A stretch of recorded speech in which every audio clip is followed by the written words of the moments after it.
Hey everybody, welcome back to my YouTube channel. I am Advocate Divya and today we will be discussing about Right to Information Act 2005. What is Right to Information Act? Right to Information Act क्या है?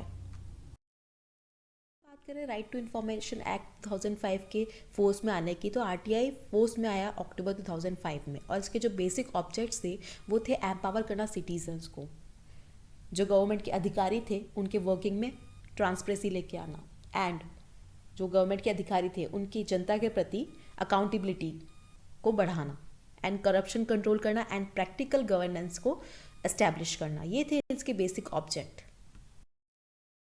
Next हमारा public information officer. Public information officer जो है एक बहुत important role play करता है RTA के अंदर। पब्लिक अथॉरिटीज़ डेजिग्नेटेड करती हैं बहुत सारे ऑफिसर्स को as a public information officer और वही रिस्पॉन्सिबल होते हैं इन्फॉर्मेशन देने के लिए उन पर्सनस को जो कि इन्फॉर्मेशन चाहते हैं under the RTI act. Next हम देखते हैं फ़ी फॉर सीकिंग इन्फॉर्मेशन लेने के लिए क्या फ़ीस है।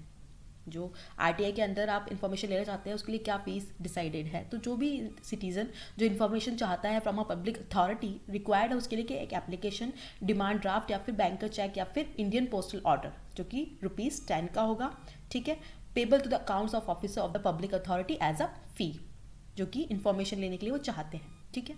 जो पेमेंट होगा वो आप कैश भी कर सकते हैं टू द पब्लिक अथॉरिटी और the assistant public information officer against a proper receipt, okay. अगर हम बात करें राइट टू इन्फॉर्मेशन एक्ट की, तो राइट टू इन्फॉर्मेशन को डिफाइन किया गया है राइट टू इन्फॉर्मेशन एक्ट 2005 के सेक्शन 2 क्लॉज एफ के अंदर।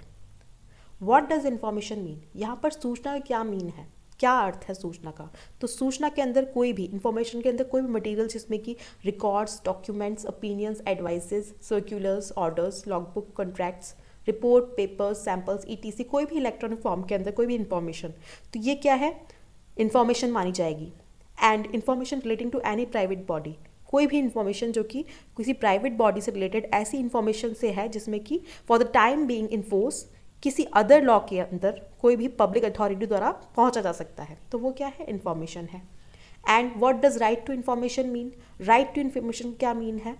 सूचना के अधिकार का क्या मीन है? तो सूचना के अधिकार में राइट टू इन्फॉर्मेशन के अंदर वो सारी इन्फॉर्मेशंस हैं जो कि किसी पब्लिक अथॉरिटी द्वारा या फिर उसके अंडर कंट्रोल में है, जिसमें कि inspect works, documents, records, take certified samples, certified copies of documents, obtain information in form of printouts, floppies, disk, video cassettes या कोई भी इलेक्ट्रॉनिक मोड या दो प्रिंट आउट्स, ठीक है।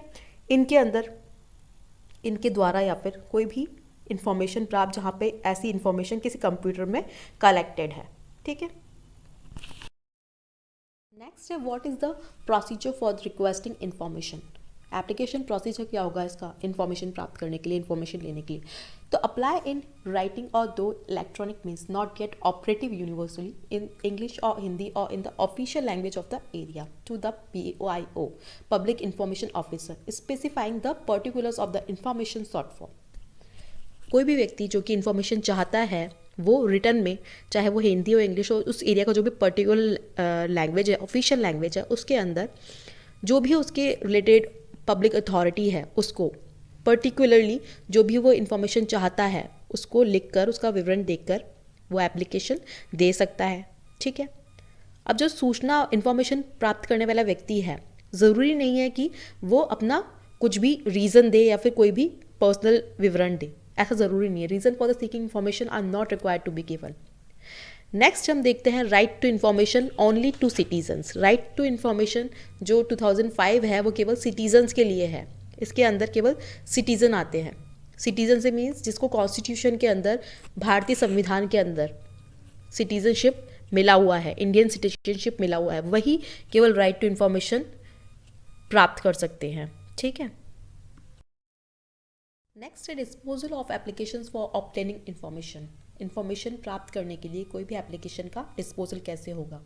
तो सबसे पहले जो disposal of application for obtaining information है, ये रिलेटेड प्रोविजन एक्ट की सेक्शन 7 में दिए गए हैं, ठीक है। कोई भी सेंट्रल पब्लिक इंफॉर्मेशन ऑफिसर है या स्टेट पब्लिक इंफॉर्मेशन ऑफिसर है, उसको अगर किसी भी इन्फॉर्मेशन का एप्लीकेशन प्राप्त होता है तो 30 डेज के अंदर वो जो भी शुल्क प्राप्त होने पर सूचना प्रदान कर देगा, इन्फॉर्मेशन दे देगा। और अगर कोई भी इस एक्ट के सेक्शन 8-9 में विनिर्दिष्ट कारणों में से किसी भी कारण से उसको आवेदन को अस्वीकृत भी कर सकता है, जो कि सेक्शन 8-9 के अंदर है, ठीक है। Next, provided that where the information sought for the concern life और लिबर्टी ऑफ अ पर्सन, जहाँ पर कि जीवन या स्वतंत्रता से, लाइफ या लिबर्टी ऑफ पर्सन से रिलेटेड है कोई भी चाहिए गई सूचना, ठीक है। तो ऐसी इंफॉर्मेशन जब भी एप्लीकेशन दी गई थी उसकी प्राप्ति के 48 घंटे के अंदर कर देनी चाहिए, ठीक है। If the central public information officer और state public information officer as a case may be fails to give decision on the request for information within the period specified period, तो क्या है, सेंट्रल पब्लिक इंफॉर्मेशन ऑफिसर या state information officer as a case may be shall be deem to have refuse the request. अगर कोई भी निर्धारित समय के अंदर इन दोनों में से एप्लीकेशन को देने में असफल रहते हैं तो आवेदन अस्वीकार किया हुआ समझा जाएगा, ठीक है, रिफ्यूज किया हुआ समझा जाएगा। Provided that fees prescribed in the section subsection 1 of section 6 and subsection 1 and 5 of section 7 shall be reasonable and no such fees shall be charged from the persons who are the below poverty line as may be determined by the appropriate government। इस act के अंदर कोई भी आवेदक यदि गरीब applicant जो है वो किसी भी गरीबी रेखा से नीचे है, पॉवर्टी लाइन से नीचे है, तो उसके लिए ये फ्री है, फ्री ऑफ कॉस्ट है, ठीक है, उससे कोई भी चार्ज नहीं लिया जाएगा, ठीक है। Not with standing anything contained in subsection 5, the person making request for the information shall be provided information free charge of where a public authority fails to comply with the time limits specified in subsection 1। कोई भी अधिकारी के जो central public officer है या कोई भी state information officer है, उनके द्वारा कोई भी टाइम लिमिट के अंदर सूचना नहीं देने पर जो एप्लीकेंट है उसको फ्री सुविधा दी जाएगी इंफॉर्मेशन की, ओके। नेक्स्ट पॉइंट ये कहता है कि before taking any decision under sub section 1, कोई भी डिसीजन अंडर सब सेक्शन 1 के अंडर लेने से पहले तो सेंट्रल पब्लिक इंफॉर्मेशन ऑफिसर है या फिर state public information officer as a case may be shall take into consideration the representation made by the third party under section 11। Information कोई अगर थर्ड व्यक्ति से रिलेटेड, थर्ड पर्सन से related है तो एप्लीकेशन के डिस्पोजल के टाइम पर सेक्शन 11 के प्रोविजंस को ध्यान में रखा जाएगा। और यदि 30 डेज़ के बाद भी कोई सेंट्रल पब्लिक इंफॉर्मेशन ऑफिसर या फिर स्टेट पब्लिक ऑफिसर वो उसको इन्फॉर्मेशन प्रदान नहीं करता है तो वो 30 डेज़ के अंदर ऐसे इन्फॉर्मेशन की अपील किसी भी सीनियर ऑफिसर के सामने कर सकते हैं। And second, appeal against the decision under sub section 1 shall lie within 90 days from the date on which the decision should have been made or was actually received with the central of information commission or the state information commission. Second जो appeal होगी वो 90 days के अंदर present किए जाने के provisions है। जो सेंट्रल इंफॉर्मेशन कमीशन है या स्टेट इंफॉर्मेशन कमीशन है, 90 डेज़ के एंड के बाद भी अगर सफिशिएंट कोई भी ऐसा कारण नहीं होने पर भी वो अपील को रिसीव कर सकती है, ओके। आई होप आपको राइट टू इन्फॉर्मेशन के बारे में समझ में आया होगा। If you have any queries please comment down below and don't forget to subscribe my channel. Thanks for watching everyone.